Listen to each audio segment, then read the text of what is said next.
नमस्कार दोस्तों, आज एक और पारिवारिक कहानी में मैं आपका स्वागत करती हूँ। आज की कहानी है लॉकडाउन में मायके फंसी ननद ने जब देखा भाई भाभी का रूप तो वह दंग रह गई। साक्षी अपने मायके आई हुई है। उसका मायके काफ़ी दिनों बाद आना होता है। इस बार और वो पूरे 2 साल बाद आई है। 1-2 दिन तो इधर उधर की बातों में निकल गए। फिर बच्चे उससे कुछ अच्छे बनाने की मांग करने लगे। बुआ कुछ अच्छा सा बनाओ ना, आपके हाथ से बना कुछ खाना है। अभी तो बुआ आई है, 1-2 दिन तो उसे आराम कर लेने दो, फिर वह कुछ बनाएगी, साक्षी की माँ ने कहा। दादी, तब तक बुआ की वापसी का समय हो जाएगा, हमें तो बुआ के हाथ का बना हुआ कुछ खाना है। ठीक है बाबा, क्या खाना है बताओ, मैं वही बनाती हूँ शाम को। बुआ, आप सब कुछ बहुत अच्छा बनाती हो, कुछ भी बनाओ। पिज्ज़ा नहीं बुआ, पाव भाजी नहीं बुआ, बर्गर। 1 मिनट, ऐसा कुछ बताओ जो सब लोग खा सके। अच्छा, एक काम करती हूँ, मैं छोले भटूरे बनाती हूँ। अरे वाह, मज़ा आ गया, सारे बच्चे एक साथ चिल्लाए। भाभी, एक काम करो, आप छोला भिगो देना। ठीक है, आज शाम को मैं छोला भटूरा बनाऊंगी। ठीक है। साक्षी को मार्केट में कुछ काम था तो दिन में वह माँ के साथ मार्केट चली गई। बच्चे भी उसके साथ मार्केट जाने की जिद करने लगे तो वह अपने दोनों बच्चों को भी मार्केट लेकर जाने लगी। भतीजे भतीजी भी बोले, बुआ हम भी मार्केट चलेंगे। तो उसने कहा, आज मैं एक साथ चारों बच्चों को नहीं ले जा पाऊंगी, लेकिन कल मैं तुम लोगों को लेकर चलूंगी। आज मुझे कुछ ज़रूरी काम है, मैं वह काम करके आती हूँ। कल मैं सबको आइसक्रीम खिलाने के लिए ले जाऊंगी। वाह वाह, थैंक यू बुआ। लौटते समय उसे थोड़ी देर हो गई। रास्ते में उसने मम्मी से पूछा, मम्मी घर में छोला मसाला वगैरह है क्या? क्योंकि मिट्ठू और सोनू तो जब तक एवरेस्ट छोला मसाला ना हो तब तक छोला नहीं खाएंगे। पता नहीं बेटा, मुझे रसोई का सारा काम तो तुम्हारी भाभी ही देखती है।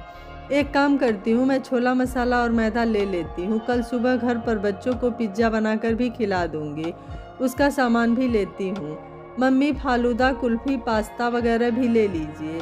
उसे सामान लेते लेते थोड़ा समय लग गया। घर आते आते वो लेट हो गई। जैसे ही वह घर आई बच्चे चिल्लाने लगे, बुआ आपने कहा था कि आप छोला भटूरा बनाओगी।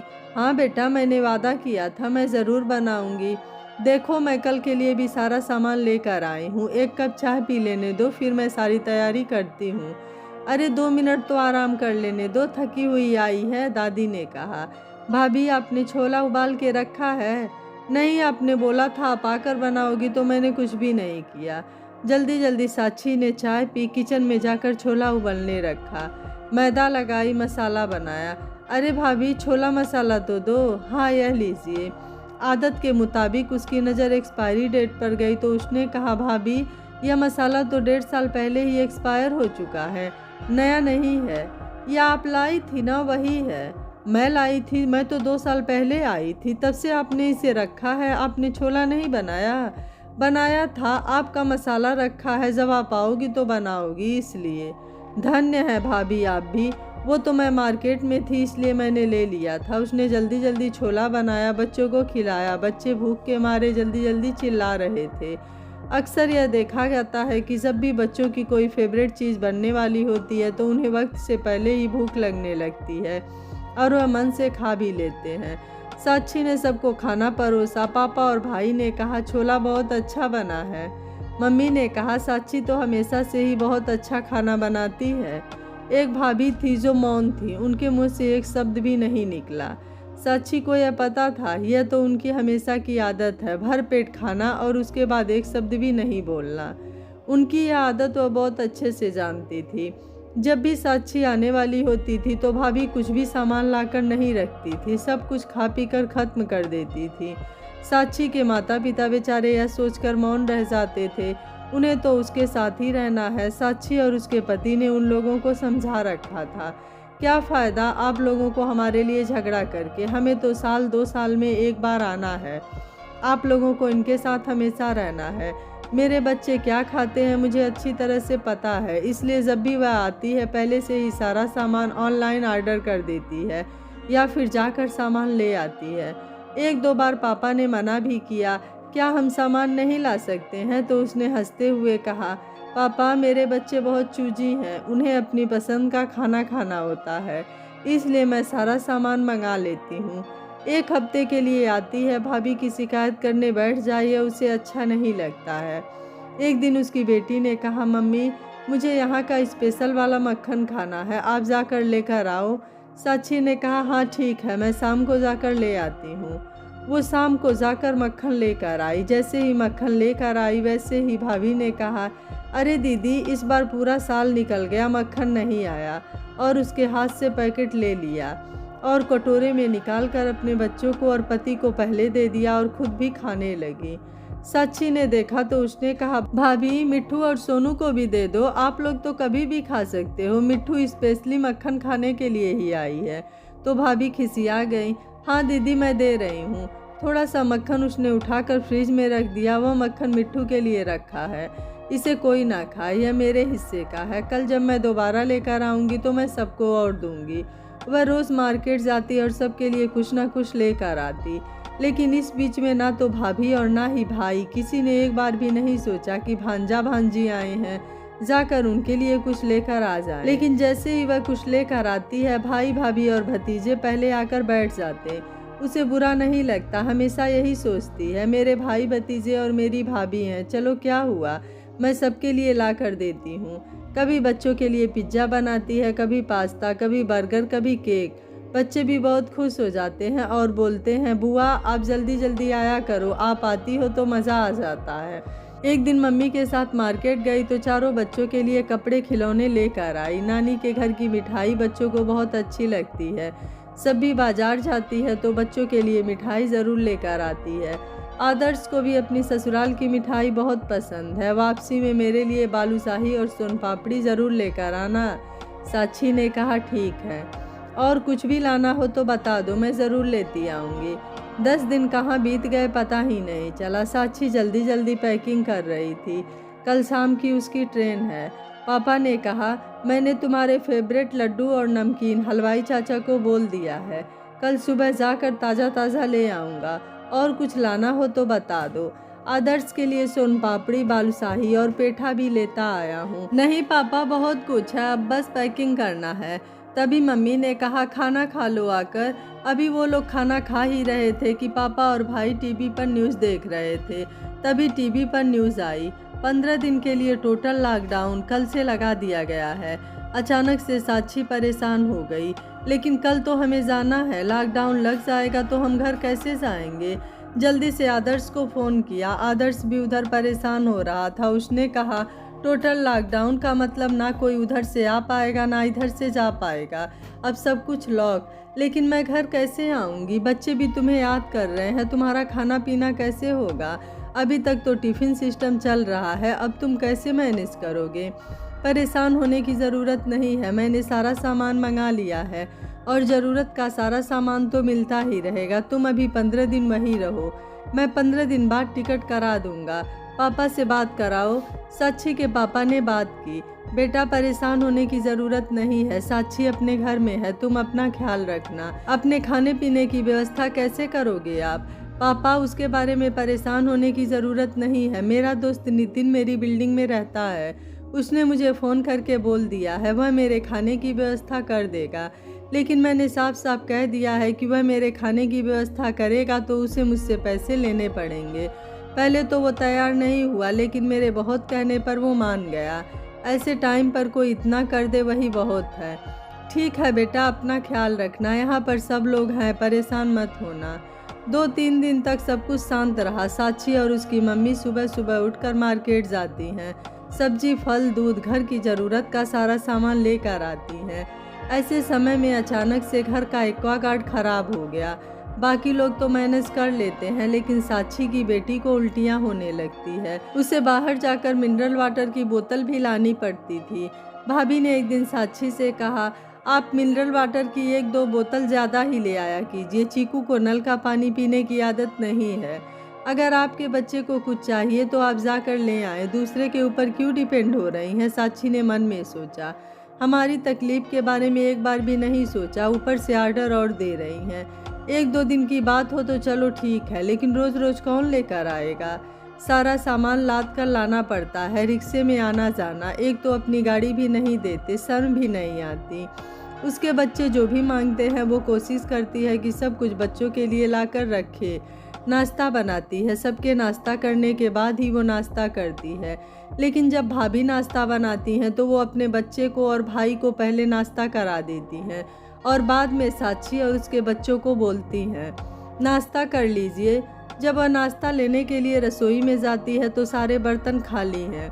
उसने भाभी से पूछा, आपने नाश्ता बनाया है क्या? हाँ बनाया था, हम लोगों ने कर लिया, आप अपना देख लो। उसने मम्मी पापा दोनों बच्चों के लिए नाश्ता बनाया। अभी वो नाश्ता बना ही रही थी कि भतीजे भी आ गए। बुआ क्या बना रही हो? बड़ी अच्छी खुशबू आ रही है। पास्ता बना रही हूँ, हम भी खाएंगे। लेकिन तुम लोग तो नाश्ता कर चुके हो ना, आधा घंटा हो गया। मम्मी आप खाना बनाती हो तो खाने में स्वाद होता है, लेकिन जब मामी खाना बनाती हैं तो जैसे उसमें कोई स्वाद नहीं होता है, ऐसे लगता है जैसे खाना भुगत देती हैं वो। नन्ही मिट्ठू ने अपनी मम्मी से कहा, ऐसा नहीं बोलते, गलत बात है। मैं खाना बनाती हूँ तो मेरे मन में यह ख्याल रहता है कि मेरे बच्चे खाएंगे और उनका पेट भरना चाहिए। खाना बनाते समय सबसे महत्वपूर्ण होती है इंसान की भावना कैसी है, उसी हिसाब से खाने में स्वाद आता है। आप किस भाव से खाना बना रहे हैं ये आपके ऊपर निर्भर करता है। उसने नाश्ता बनाकर सबको दिया। भाई भाभी ने भी नाश्ते की कटोरियाँ ले ली। एक बार भी उन्होंने यह नहीं कहा कि हम लोग तो नाश्ता कर चुके हैं। अब वह सुबह जल्दी उठ जाती, सारे घर के लिए नाश्ता बनाती और सबको देकर बाद में खुद करती है, क्योंकि अगर एक दिन भी वह नाश्ता नहीं बनाती तो उसके बच्चे भूखे रह जाते हैं। एक दिन उसके बच्चों ने कहा, मम्मी आप यहाँ भी खाना बनाती हो और वहाँ भी खाना बनाती हो, आप सामान भी लेने जाती हो, घर का सारा काम भी करती हो। तो साक्षी ने हंसते हुए कहा, बेटा यह मेरी मम्मी का घर है और मुझे पता है तुम्हें किस तरह का खाना पसंद है, मैं तुम्हारी पसंद का खाना बनाती हूँ। साक्षी की भाभी ने उस दिन आलू के पराठे बनाए। उसने अपने और अपने बच्चों के लिए खाना बना लिया। दीदी आप तो देर से खाओगी, कहकर अपना कैसरोल लेकर अपने कमरे में चली गई। साक्षी ने थोड़ी देर में जाकर अपने बच्चों के लिए और अपने मम्मी पापा के लिए खाना बनाया। उसे बहुत दुख हो रहा था, लेकिन उसे समय काटना था, ऐसे लोगों के क्या मुंह लगना। वह सोचती है भाभी सारा दिन कमरे से बाहर नहीं निकलती है, अपने दोस्तों रिश्तेदारों से फ़ोन पर सारा दिन बात करती रहती हैं। जैसे ही साक्षी रसोई में खाना बनाकर रखती है, भाभी तुरंत अपनी फैमिली के लिए थालियाँ लगाना शुरू कर देती है। एक दिन बच्चों ने कहा, मम्मी आज दाल बाटी खाएंगे।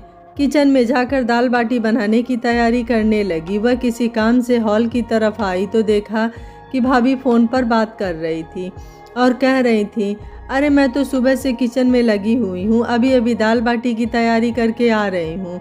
अरे दीदी जब से आई हैं बहुत काम हो जाता है, सारा दिन बनाने में ही चला जाता है। साक्षी ने मन में सोचा, सुबह का नाश्ता मैं बनाऊं, दोपहर के खाने की तैयारी मैं करूं, शाम के खाने की तैयारी मैं करूं और सारा दिन में यह थक जाती हैं। वाह रे भाभी, आप जैसे लोग ही अपनी वाहवाही के लिए क्या क्या करते हैं। आदर्श सारा सामान ऑनलाइन ऑर्डर कर रहे हैं, लेकिन फिर भी भाभी सबको फ़ोन करके कहती हैं, दीदी के आने से मेरा खर्चा बहुत बढ़ गया है। एक तो लॉकडाउन है, ऊपर से इतने लोगों का खर्चा, मेरा तो 25,000 खर्च हो गया है। कैसे चला रही हूँ मैं ही जानती हूँ। मम्मी पापा दोनों ही लोग भाई भाभी की बातें सुन रहे थे। मम्मी ने कहा, मैं जवाब दे सकती हूँ, लेकिन साक्षी ने आकर सबको शांत करा दिया। मुझे कौन सा हमेशा यहाँ रहना है, सबको पता है घर का खर्चा कौन चला रहा है। मैं जब भी मार्केट जाती हूँ तो कोई ना कोई रिश्तेदार मिल ही जाता है। सभी को मैं सामान लाते हुए दिखाई दे रही हूँ, पड़ोसी भी देखते हैं। कल ही मुझे नीचे शंभू काका मिल गए थे, पूछ रहे थे, बिटिया रोज़ तुम ही सामान लाती हो, भैया और भाभी ऐसे समय में एक भी दिन नहीं निकले। तो मैंने हंस कर कहा, हाँ चाचा, यहाँ रह रहे हैं तो अपनी जिम्मेदारी तो देखना ही पड़ेगा। बच्चों को जो चाहिए वह तो मुझे लाना ही पड़ेगा। समझदार को इशारा काफ़ी होता है, जिसे अपनी वाहवाही लेने की आदत है लेने दो। आपको तो पता है ना, मैं किसी से 1 रुपया भी नहीं ले रही हूँ। लेकिन बेटा इसने तो सारी रिश्तेदारी में कहा दिया है कि वह तुम्हारा सारा खर्चा उठा रही है। जाने दो ना मम्मी, वैसे भी बेटियां आती है तो क्या भाई और पिता उसका खर्चा नहीं उठाते हैं। अगर मेरा उठा रहे हैं तो कौन सी बड़ी बात है। और 2 दिन पहले ही तो वह सबको अपनी रिश्तेदारी में फ़ोन कर चुकी हैं कि मेरा काम नहीं चल रहा है, मेरे पास पैसे नहीं हैं। अपने बारे में तो वह खुद ही सबको बता रही हैं कि उनके पास पैसे नहीं हैं। वह मेरे खर्चे कैसे उठाएंगी। इसलिए शांत रहना ज़रूरी है। मैं इसलिए भी शांत हूँ, मेरे बच्चों की पढ़ाई चल रही है और मैं यहाँ रुकी हुई हूँ। उनकी ऑनलाइन क्लासेस भी चालू हो गई है। मैं यहाँ झगड़ा करने नहीं आई हूँ। अब तो भाभी को एक और बहाना मिल गया सबको यह कहने का कि उनके दोनों बच्चों की तो सारा दिन क्लासेस चलती है। उससे लाइट का बिल कितना बढ़ गया है। सारा दिन तो उसके बच्चों के मोबाइल चालू रहते हैं। फिर उसने आदर्श को फ़ोन करके कहा, आदर्श मेरा एक काम कर दो, लाइट का बिल पेमेंट कर दो। आदर्श ने ऑनलाइन पेमेंट कर दिया। कोई बात है क्या जो तुम मुझे बताना चाहती हो? बच्चे भी कह रहे थे कि सारा दिन घर का काम तुम ही करती हो और मामी कमरे से बाहर नहीं निकलती हैं। मम्मी जो कुछ भी बनाती है मामी उठा कर ले जाती हैं। आदर्श ने पूछा, आदर्श मुझे यहाँ दिन शांति से काटने हैं। मैं उनकी तरह नहीं बन सकती हूँ। मेरे संस्कार इस तरह के नहीं हैं। यह कली काल का समय है। जितनी शांति से रह सकते हैं उतनी शांति से रहो। भगवान का नाम लेती हूँ, पूजा पाठ करती हूँ। अपने बच्चों का अच्छे से मैं ध्यान रख रही हूँ। मैं उन्हें अच्छी से अच्छी डाइट लेकिन मैं यह नहीं कर सकती हूँ कि मिट्ठू और सोनू को कुछ दूँ तो उनके बच्चों को छोड़ दूँ। सामने बैठे हैं तो मैं सबको दूंगी। जानता हूँ साक्षी, तुम तो राह चलते बच्चों को भी चॉकलेट बिस्कुट बांटती चलती हो। वह तो तुम्हारे अपने भतीजे हैं। घबराना मत, जो भी खर्चा हो मुझे बताती चलना, मैं यहाँ से भेजता चलूँगा।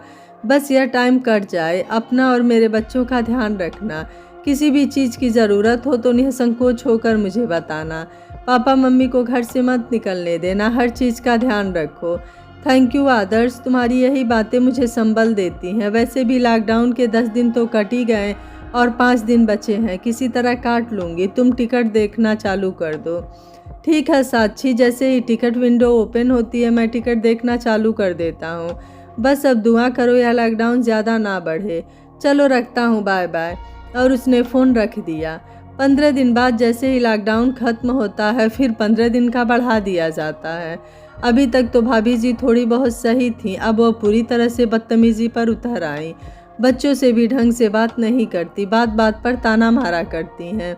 जबकि पूरे घर का काम साक्षी करती है। घर की सफाई भी करती है, बर्तन धोती है, सुबह का नाश्ता बनाती है, दोपहर का खाना तैयार करती है, शाम का खाना बच्चे जल्दी खाते हैं इसलिए वो सब्जी सलाद तैयार कर लेती है। बस भाभी जी को रोटी या पराठा बनाना होता है।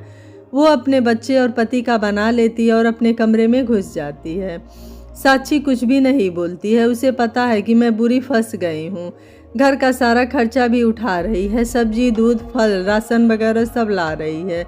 एक दिन वो अपने बच्चों के साथ छत पर टहल रही थी तो वहीं भाभी जी आ गई और बोली, सभी लोग तो जा ही रहे हैं अपने अपने घर, आप भी मोदी जी से बात करके अपना टिकट बनवा लीजिए। तो साक्षी ने कहा, मोदी जी मेरे घर के बगल में नहीं रहते हैं, वो देश के प्रधानमंत्री हैं। टिकट बनवाना उनका काम नहीं है, जिसका काम है वह टिकट देख रहा है। यह कहकर वो नीचे आ गई। धीरे धीरे उसने भाभी से बात करना बंद कर दिया। ऐसे लोगों से कौन बात करे। वह तो मम्मी पापा से मिलने के लिए अपने मायके आती है। इस बार मम्मी ने उसे इतना फोर्स किया था और काफ़ी दिनों से मम्मी की तबीयत ठीक नहीं चल रही थी इसलिए वो आ गई थी। आज साक्षी की तबीयत कुछ ठीक नहीं लग रही है। सुबह का नाश्ता बनाया और कमरे में जाकर लेट गई। भाभी ने दोपहर में अपने बच्चों को खाना खिलाया और उसके बच्चों को पूछा भी नहीं। मम्मी ने उसके बच्चों को खाना खिलाया और फिर उससे खाना खाने को कहा। उसने मम्मी से कहा, आपकी तबीयत ठीक नहीं है, आप आराम करिए। कोई बात नहीं, तुम आकर खाना खा लो। शाम को जब वो कमरे से बाहर आई तो उसने देखा भाभी भैया उसके दोनों बच्चे दूध पी रहे हैं।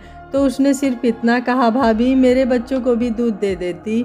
इतना कहना ही था कि भाभी जोर जोर से चिल्लाने लगी, तुम्हारे बच्चों की नौकर नहीं हूँ जो उन्हें दूध निकाल कर दूँ। तो साक्षी के मुँह से इतना निकल गया, भाभी मैं सारा सामान लाकर रख रही हूँ तो क्या कोई मेरे बच्चों को दूध भी नहीं दे सकता है।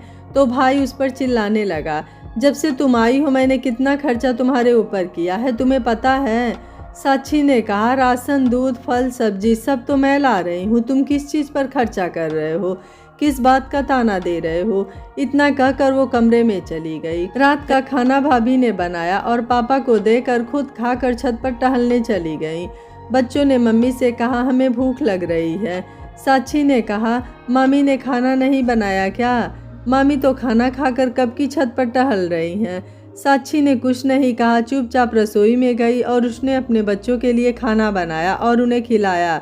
उसके आंसू बहने लगे। उसी समय उसकी ननद का फ़ोन आया। उसने अपनी ननद से कहा, दीदी कुछ कर सकती हो, मैं यहाँ से निकलना चाहती हूँ। साक्षी के जीजा जी बहुत ही बड़े ऑफिसर थे। उन्होंने कहा, तुम अपनी पैकिंग करो, मैं कल ही पास बनवा कर तुम्हें लेने आता हूँ। 2 दिन बाद उसकी ननद और उसके नंदोई उसको लेने आए। साक्षी अपने दीदी और जीजा के नाश्ते के लिए मठरी और रसगुल्ले बनाए। उसे पता था भाभी तो कुछ नहीं करने वाली हैं। जैसे ही वो तैयार होने के लिए जाती है, भाभी तुरंत अपने परिवार के लिए मठली और रसगुल्ले 2 प्लेट में भरकर ले गईं। भाभी ने दीदी को दिखाने के लिए उनके सामने बिस्कुट और नमकीन रख दी। दीदी आप तो जानती हैं ना, लॉकडाउन चल रहा है, नाश्ता कहाँ लेने जाएंगे। दीदी ने कुछ नहीं कहा। साक्षी ने तुरंत जीजा जी के लिए पास्ता बनाया। नाश्ता करने के बाद साक्षी ने पापा से कहा, मैं दीदी के साथ जा रही हूँ। पापा ने कहा, ऐसे कैसे, यह सही बात नहीं है। तुम हमारे घर आई हो और हमारे घर से ही अपनी ससुराल वापस जाओगी। साक्षी ने कहा, माफ़ करें पापा जी, अब मैं यहाँ नहीं रुक सकती हूँ। तभी आदर्श का फ़ोन आया और उसने कहा, पापा आप साक्षी को दीदी के साथ जाने दीजिए, मैं भी चाहता हूँ साक्षी कुछ दिन के लिए दीदी के घर जाए। साक्षी तैयार होकर अपने बच्चे को लेकर दीदी की गाड़ी में बैठ गई। भाभी और भैया दौड़कर पीछे से आए और बोले, कुछ गलती हो गई हो तो मुझे माफ़ कर देना, और उसके बच्चे को 500 के नोट देने लगे। साक्षी ने तुरंत अपने भतीजियों को 1000 रुपये देते हुए कहा, अपने लिए ड्रेस ले लेना जब लॉकडाउन खुल जाए, और सबको नमस्ते करते हुए गाड़ी में बैठ गई। अपनी मम्मी से कहा, मेरा किसी से बात करने का कोई मन नहीं है, अब मैं यहाँ से जा रही हूँ, तो ये लोग इतना नाटक क्यों कर रहे हैं। उसकी मम्मी रोने लगी, बेटा मेरी मजबूरी तुम समझ रही हो ना। मम्मी आपकी मजबूरी अगर मैं नहीं समझती तो कौन समझेगा। मैं भी बहुत कुछ बोल सकती थी, लेकिन आज मैं कितना मजबूर होकर यहाँ से जा रही हूँ, उसके बारे में किसी ने सोचा है। आदर्श क्या सोचेंगे, जीजा जी क्या सोचेंगे, लेकिन मैं आज यहाँ से जा रही हूँ।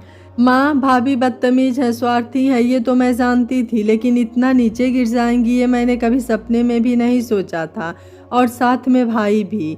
इस लॉकडाउन ने तो रिश्तों की पोल खोल दी। ऐसा कहकर वो वहाँ से चली गई अपने जीजा दीदी के घर।